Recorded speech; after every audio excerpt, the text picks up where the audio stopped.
বৃদ্ধ মা তার জমিটুকু শেষ জমিটুকু বিক্রি করে ছেলেকে পাঠিয়ে দেন ঢাকায়। তারপরে প্রধান সমস্যা হলো যে আমাদের লেখাপড়াটা একদম শেষ হয়ে গেছে। শিক্ষা ব্যবস্থা, শিক্ষা এটা আপনার একদম শেষ।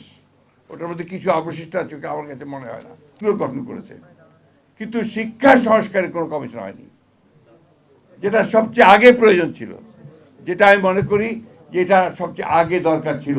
গোটা প্রবলেমগুলোর মূলে ওই জায়গাটাই।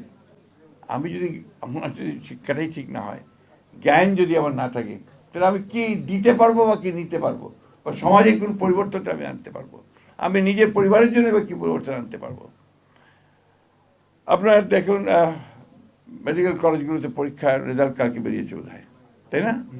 এবং এতগুলো ছেলে পরীক্ষা দিয়েছে, তার মধ্যে কয়েকটা মাত্র 5,500 ছেলে বোধ হয় সুযোগ পেয়েছে বিভিন্ন আপনার সরকারি আপনার মেডিকেল কলেজগুলোতে পড়ার জন্যে। বাকিরা কী করবে?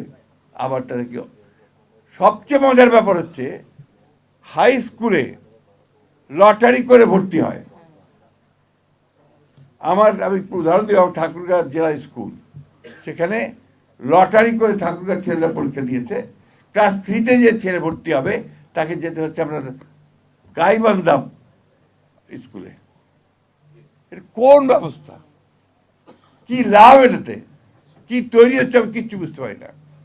এই যে একটা আমি বলবো এটাকে উন্মাদনা চলছে শিক্ষাক্ষেত্রে, এটা তো আপনার কেউ কোনোদিন এটা দৃষ্টিও দিচ্ছে না, কথাও বলছে না, এটাকে পরিবর্তন করার জন্য কোনো চেষ্টা করা হচ্ছে না।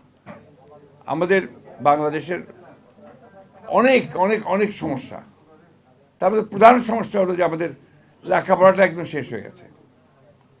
শিক্ষা ব্যবস্থা, শিক্ষা এটা আপনার একদম শেষ। ওটার মধ্যে কিছু অবশিষ্ট আছে আমার কাছে মনে হয় না। আপনি প্রাইমারি স্কুল থেকে শুরু করেন একেবারে ইউনিভার্সিটি, সব জায়গায় দেখবেন যে এত নিচে চলে গেছে তার মান, এটা ঠিক বলে বোঝানো যাবে না। ক্যাডেট কলেজের ছাত্র সাইদ আবদুল্লাহ, ক্যাডেট কলেজ হচ্ছে প্রিভিলেজড শিক্ষা প্রতিষ্ঠানের একটা। এই দেশে খুব কম সংখ্যক ছাত্রই সেখানে যাওয়ার সুযোগ পায়, এবং এটা সরকার অনেক অর্থ ব্যয় করে, most privileged. But what about the primary schools? একেবারে সেই কুড়িগ্রামের চরের রৌমারির চরের মধ্যে প্রাইমারি স্কুলটা বা হাই স্কুলটা, সেখানে কি শিক্ষা পাচ্ছে, কি ব্যবস্থাটা আছে, সেটা কিন্তু আমরা অনেকেই জানি না। অসংখ্য স্কুল তৈরি হয়েছে আপনার বিভিন্ন এমপিও ভুক্তি করে, এবং কলেজ তৈরি হয়েছে উইথ অনার্স অ্যান্ড মাস্টার্স, যেখানে আপনার কোনো শিক্ষক নেই, সেখানেও আপনার অনার্স করে বসে আছে। দিনাজপুর গভর্নমেন্ট কলেজে যাওয়ার কিছুদিন আগে আমার সুযোগ হয়েছিল।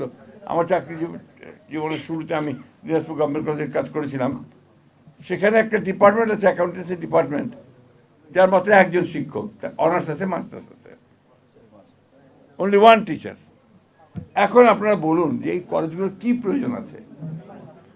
সবাই আর্টস পড়ে, বিএ আর্টস বেশিরভাগ, এবং আপনার যে কমার্স খুব কম ছাত্র পড়ে আজকাল, সায়েন্স তো পড়েই না প্রায়। তাহলে এই যে শুধুমাত্র জেনারেল এডুকেশনে বিএ পাস করাচ্ছেন, তাদেরকে দিয়ে আপনি কী করবেন? তাদের প্রয়োজনটা কি? সমাজে তার প্রয়োজন কি? কোনো প্রয়োজন নেই। এবং যার ফলে দেখা যাবে যে তার পুরো শিক্ষাটাই ব্যর্থ হয়েছে। এর মধ্যে কী হয়? ছেলেকে লেখাপড়া শেখানোর জন্য বা মেয়েকে লেখাপড়া শেখানোর জন্য ওই বৃদ্ধ মা তার জমিটুকু শেষ জমিটুকু বিক্রি করে ছেলেকে পাঠিয়ে দেন ঢাকায় পড়ার জন্য। সেখান থেকে বিএ পাস করে যায় বা একটা প্রাইভেট ইউনিভার্সিটি থেকে একটা ডিগ্রি নিয়ে যায়, তারপর চাকরি খুঁজে পায় না। এবং এই যে আপনার সারা দেশে অসংখ্য শিক্ষিত বেকার, এটা তো একটা বড় সমস্যা। এটাকেও কিন্তু আমরা কেউ চিন্তা করছি না।